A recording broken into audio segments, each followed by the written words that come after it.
NEET SS का result आते ही सब परेशान हैं। कौन सी ब्रांच मिलेगी, कौन से रैंक पे कौन सी सीट मिलेगी, काउंसलिंग कैसे होगी।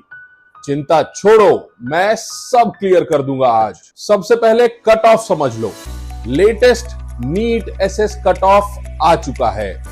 ग्रुप कट ऑफ 600 में से anaesthesia 279, critical care 285, ENT 350, medicine 299, medical oncology 280, microbiology 340, gynae 354, orthopaedics 254, paediatrics 287, pathology 261, pharmacology 315, psychiatry 311, radiology 315, respiratory medicine 365 और सर्जरी 285। अब ब्रांच कैसे चुने?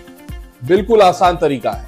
अपने स्कोर के आसपास की ब्रांचेस को देखिए। जैसे अगर 300 के आसपास स्कोर है तो मेडिसिन, पीडियाट्रिक्स के चांस बढ़िया हैं, पर रेडियोलॉजी और रेस्पिरेटरी में कंपटीशन ज्यादा है। काउंसलिंग का प्रोसेस बिल्कुल सिंपल है। पहला स्टेप एमसीसी वेबसाइट पर रजिस्ट्रेशन करना होता है, फिर चॉइस फिलिंग चालू होती है, उसके बाद सीट अलॉटमेंट आता है, फिर डॉक्यूमेंट वेरिफिकेशन कराने होते हैं और आखिर में जाकर रिपोर्टिंग करनी होती है आपके कॉलेज में। Top 10 FAQs। सबसे पहला सवाल, स्कोर कम है, क्या ब्रांच मिल सकती है? बिल्कुल मिल सकती है। सही प्लानिंग और बैकअप ऑप्शन रखने से चांस बढ़ते हैं। सवाल नंबर 2, रेडियोलॉजी या ऑन्कोलॉजी के लिए कितना रैंक चाहिए? रेडियोलॉजी के लिए टॉप 500 तक बहुत टाइट कंपटीशन है। मेडिकल ऑन्कोलॉजी में 1000 तक भी मौका बन सकता है। काउंसलिंग के लिए कौन से डॉक्यूमेंट्स चाहिए होते हैं? आपकी MBBS degree, PG degree certificate, NEET SS का score card, Aadhaar card, ID proof वगैरह। अपग्रेडेशन का क्या मतलब होता है? अगर आपको पहली पसंद की ब्रांच नहीं मिली तो अपग्रेडेशन का ऑप्शन चुन सकते हैं अगले राउंड में। क्या प्राइवेट कॉलेज में भी एसएस सीट मिलती है? जी हाँ, कुछ डीम्ड यूनिवर्सिटीज में सुपर स्पेशलिटी की सीट्स होती हैं। काउंसलिंग कब शुरू होगी? रिजल्ट के 1 महीने के अंदर। चॉइस फिलिंग कैसे करनी है? रैंक और ड्रीम ब्रांच को बैलेंस करके। कार्डियोलॉजी के लिए कितना रैंक चाहिए? तो आमतौर पर ये 270 प्लस जाता है। लो रैंक वालों को क्या ऑप्शंस हैं?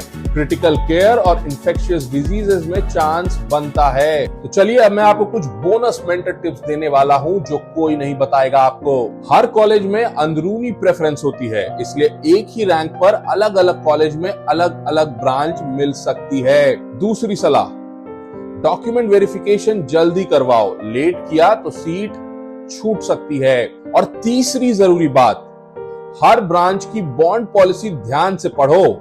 बिना पढ़े बॉन्ड में फंस गए तो 2 से 3 साल तक पछताना पड़ेगा बॉस। अगर अब भी कंफ्यूजन है या सही ब्रांच और कॉलेज का स्ट्रैटेजी बनवाना चाहते हो तो एक क्लैरिटी कॉल बुक कर लो नीट भैया के साथ। 9582222193 पे कॉल कीजिए। सीट फिक्स करनी है तो सही गाइडेंस अभी चाहिए, राइट नाउ। Thank you. जय हिंद।